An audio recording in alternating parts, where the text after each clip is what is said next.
back with another YouTube video, and we are doing my nails today because I wanted to try out this moss nail trend just one more time. So if you're not too familiar with this nail trend, this is a couple pictures of what it looks like. Now I've done this one time before, but it was just on one finger and I felt like it could have looked a little better. I'm currently going in with Perfect Nude from Valentino. Honestly, Valentino's cover colors and Young Nails cover colors in soft pinks are really the only two brands I buy my cover colors from. Y'all can let me know down below if there's any other brands that you like, but this is what I've been sticking to.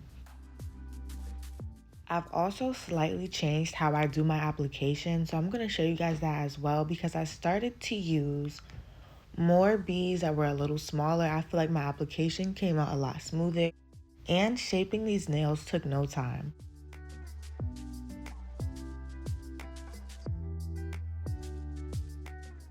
The nail tips that I'm using today are some No C-Curve pre-shaped coffin nail tips. And I do really like these nail tips because they kind of give a tapered square, especially when I'm finished doing my application. And I do also have base coat and matte top coat on my nails so that I can pop these nails off when I'm ready. Moving on, here we have some real-time application, and I picked up my first bead and placed it in the center of the nail tip. While holding my finger down using the body of my brush, I'm going to make sure that all of the acrylic is on top of the nail, and I'm going to use the tip of my brush to start to pull this down. Using the body of my brush, I'm evenly pulling all this acrylic down. I'm making sure that I'm wiping my sidewalls and getting this acrylic as snug to the nail tip as possible to reduce the amount of shaping I will have to do later on. I do also spend a little bit of time at the bottom of the nail tip kind of squaring this out and getting this real perfect too, so that later on when I take my pictures it already looks really good. For my second bead, this is the start of the apex area. So as I'm making sure my acrylic is on top of the nail and that the top of the bead is flat, I'm going to start to blend this down from the bottom of the bead first. I'm applying more pressure towards the free edge and the bottom of the nail versus the pressure I'm applying above the nail tip. I will be adding one more small bead in the apex area, and just like before, I'm going to make sure that the top of the bead is flat and then start to blend this down starting from the bottom of the bead first, and then I'll slowly make my way up. Lastly, for my cuticle bead, this bead is going to be the smallest bead, and this bead is also just a little wet. I did place it away from the cuticle area, and I just lightly pushed it up before I started to blend down. I really didn't apply too much pressure in the cuticle area, and I was tapping very, very softly before I started to clean it up. I do feel like ever since I've been working with smaller beads, my application has changed. I'm definitely really loving the growth, and these nails came out really pretty after I shaped them. I did also add one more bead to the nail because the bottom of the nail was a little thin, so I did make sure to fill that in. And this is how they're looking from the side so far, and I know I could add a little bit of acrylic towards the free edge, but I know I'm going to file these nails down, so by the time I'm done with filing, these are going to be super smooth. Also, really quickly, I wanted to share a few things about my career that I've learned and a few things that I've learned about myself because I feel like this may help some other nail techs. So, you guys know that I make content. I also sell ebooks. I do nail classes. There's a lot of things going on, and I do feel like this year made me realize that I have to be a little willing to make sacrifices if I'm, wanting to grow. I do feel like the fact that I take so many clients throughout the week kind of falls into why I haven't been as consistent with other things that I'm interested in doing. Like, you guys know I had the nail supply store, but I haven't really been, promoting or anything like that. And I would feel really bad about it and consume myself with nail appointments. And I had to realize, like, hey, you're in charge of your own schedule. Like, you don't have to take this many clients. Like, I know you like the money and the money is good, but if you want to grow in other areas, you do have to make sacrifices and make changes happen. So now I did reduce my schedule so that I could focus more on the nail supply store because I feel like I've abandoned it probably about twice. And like I said, I would feel like horrible about it because I really do enjoy selling products and I make sure that the products I'm selling are good. It's also been extremely difficult for me to find an acrylic powder vendor because I'm so picky and I just know that I want the best product for you guys. So I got discouraged and I would see all these other people releasing their stores and selling products. And I'm like, how are y'all finding these vendors that you guys actually like? Outside of the nail supply store, I miss doing my nails all the time. I miss practicing new things all the time. And I also feel like since I've been consuming myself in nail appointments, I haven't been learning any new skills. And that's something I really don't like. Once I noticed that, I was like, all right, Tajane, like, you cannot be taking 4 people a day if it's going to take you 12 hours and think you're going to want to stay after and still have any type of social life. You still need some type of balance. When I did first reduce the amount of clients I was going to take, I ended up getting a bunch of text messages about squeeze-ins and I ended up working pretty much the same amount of hours. So it was more so of a learn how to say no thing, even though people are like, please do my nails. Like, I don't know anybody else and I need it on this day. I had to learn how to say no because, like I said, my appointments were starting to consume me. And I feel like as service providers, I don't feel like this is not a common thing, but I had to realize that it was starting to affect the other things I was building. Working 12 hours a day, 5 days out the week, and trying to squeeze in time to post here and there was starting to affect my posting schedule, affect how much I've been posting on Instagram. I'm sure many people probably haven't noticed, but I haven't been posting on Instagram as much. And there was a time where I was posting back to back to back to back. So I'm just trying to get myself back together and just focus on the things that I want to grow. For a long time, I didn't even realize I was doing this until I felt like it's been a minute since I tried a new trend or learned a new skill because all of my clients were doing photo recreations and I wasn't doing freestyles as much. So everything was just kind of starting to pile up and I really had to sit down with myself and make a proper schedule so that I can give attention and love to the things that I love and would like to do.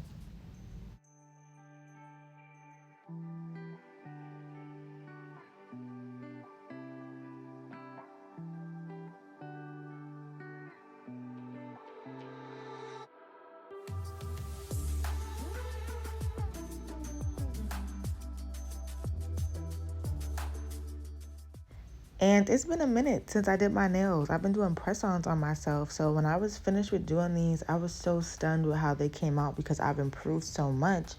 But I wouldn't be able to see that on my own hand because I haven't had any time to practice on myself. Moving on, I'm currently sealing the cuticle area and I did not stay in this area for too long at all. This wasn't real time. And I really just went over it a couple times before deciding to reshape the rest of the nails with my hand file.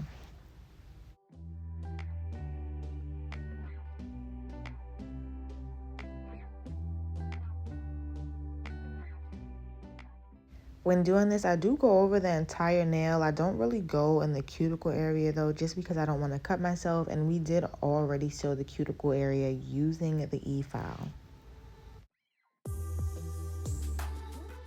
As a full-time nail tech, you definitely have to make your own schedule and I kind of planned it out. Now, I know sometimes this is a little hard when our schedules are more so first client to last client, not really so much of a 9 to 5. But whenever I have free times, even between my appointments, I've been starting to find things to do just so that I'm staying active, still learning new things, and still making my business exciting.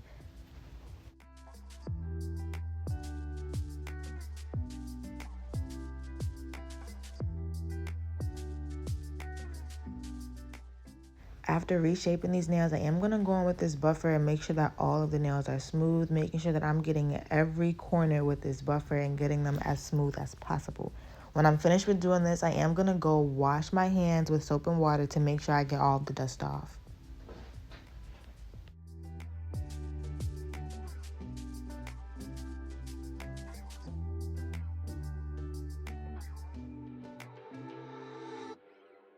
So far, these nails are looking really good. I'm absolutely loving the shape and I'm addicted to doing this length. Like it's not 2XL, but it's still really, really long.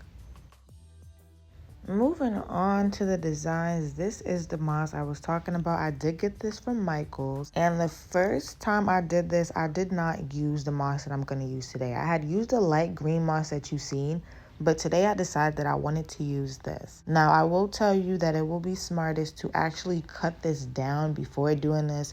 I was sitting there trying to break it up, but this was actually a little complicated to get on the nail since the pieces were so big and random.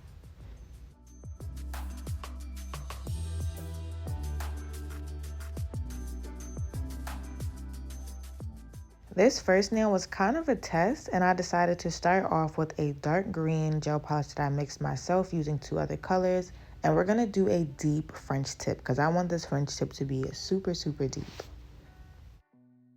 This is always the method that I use to create my deep French tip nails, or French tip nails period. And I do have plenty of French tip tutorials if you guys are interested in a real-time and more detailed tutorial on French tip nails.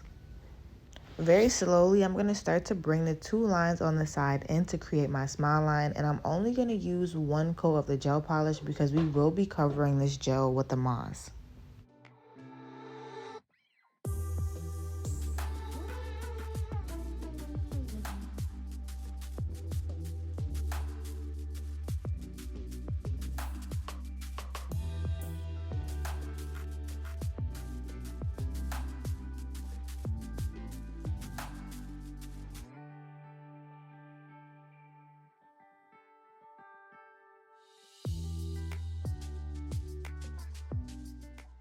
When I was finished with doing this, I did allow this to cure for 60 seconds before I started to go in with this Macart diamond gel. Now, I love this diamond gel, and believe it or not, when I was finished curing the moss on the diamond gel, the moss felt really hard. Like, it really wasn't soft, and it felt like when I go to wash my hands, I'm really not going to have to worry about this taking too long to dry. I'm applying this diamond gel only on the green gel polish, and there may be times later where some of the moss kind of comes off, not because it wasn't glued on right, but because it probably never touched the glue in the first place. So this is what I was talking about when I said get small pieces, because I was grabbing these really, really big pieces and not the entire piece was touching the gel. So because of this, there were times I was wiping my nail off and some of the pieces were coming off because they were never stuck in the first place.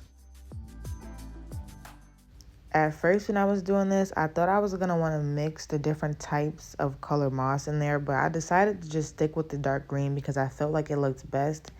And I was going off of a photo that I seen that I felt like was really pretty. Like I said, I did get this moss from my local Michael's, so they should have it at yours too, because they did have a really large selection of different packages and colors.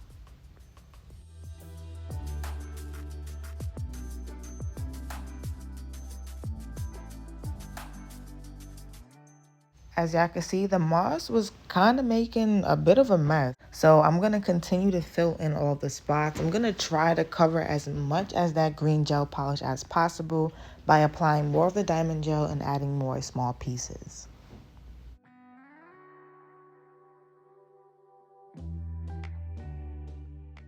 Right here is after the first time I cured. I'm starting to dust everything off, and I'm going to go in with my nippers to start to remove any excess sea moss that's sticking out. When I'm finished with doing this, I'll be able to see if there's anywhere that I would like to add more of the sea moss or anything else that I need to remove.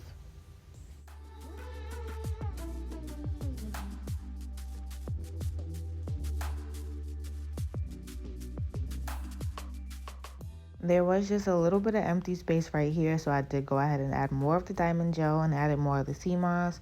And this is why I was saying make sure you cut it up into like small pieces first, so you can just go in with some tweezers possibly and just apply this on there without having to do all this extra movement.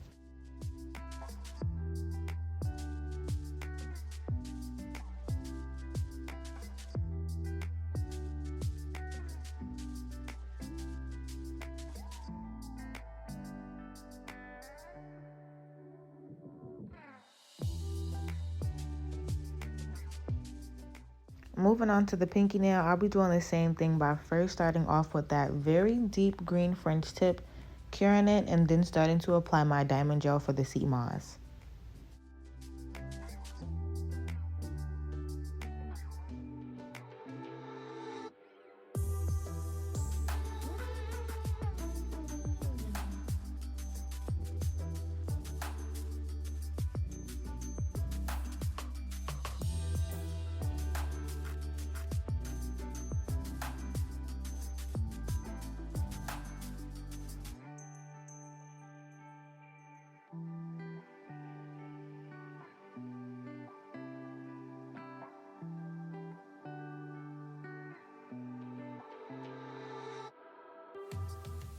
If you made it to this part of the video, feel free to comment down below some green hearts. And I actually don't know where this nail trend came from. I remember first seeing like the moss nail and really wasn't thinking too much of it. Like, oh, okay, that's a cool little concept for maybe a press-on nail. But over time, people have been spicing it up, adding these butterflies, and I've been seeing it a lot more.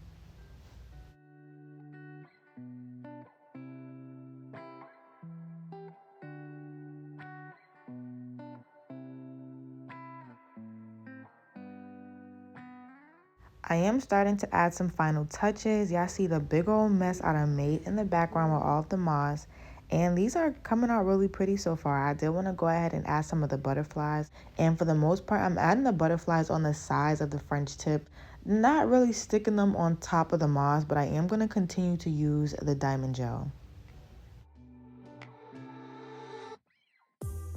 Also, with using this diamond gel, you do have to make sure that you're curing this for 60 seconds before you continue to move on. This diamond gel needs to be cured to stick. For the other two nails, since my toes are this cute white French tip, I decided to do two white French tip nails on the ring finger and on the pointer finger. So just like before, I'm going to start off with those two deep lines and one line going across because this is the easiest way for me to draw the French tip nails.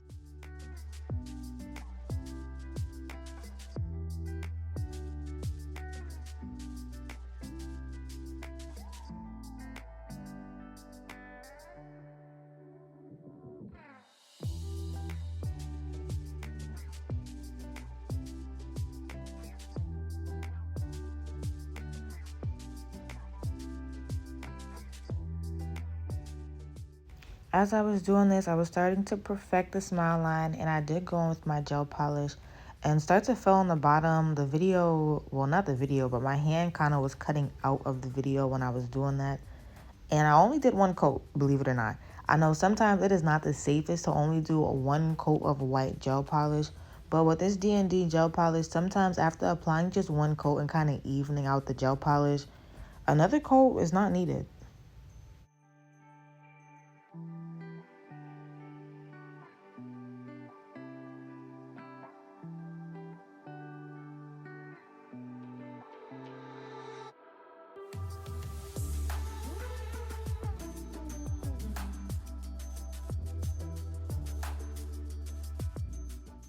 When I was finished with doing that, I did allow those two fingers to fully dry before going in with these gems. These are the only crystals I use. I talk about these crystals all the time. I use Priosa crystals and Serenity crystals, and I get them from Blue Street Crystal. I'm also using this glue called Dule Bling Glue, and I like to use this glue for flat back gems. I would never use this glue for anything like those butterflies because it's not going to hold as well since it's a more liquidy and flat glue. These is coming out super cute. I decided to go in with these golden stones instead of the regular AB stones like I normally do because, yeah, like I said earlier, I'm trying to branch out and, you know, try some new things. So there was a couple more things I wanted to add to these nails, like some flowers. You guys seen that I added a flower on one of the moss nails too. And when I'm finished doing this, I'm finally going to be top coating these nails and showing you guys the final result. I can honestly say that I absolutely love how these nails came out. Definitely my favorite set of nails that I've done on myself in a little minute. But you guys let me know down below how y'all feel about these, and feel free to like, comment, and subscribe if you're interested in joining the team and seeing more YouTube videos.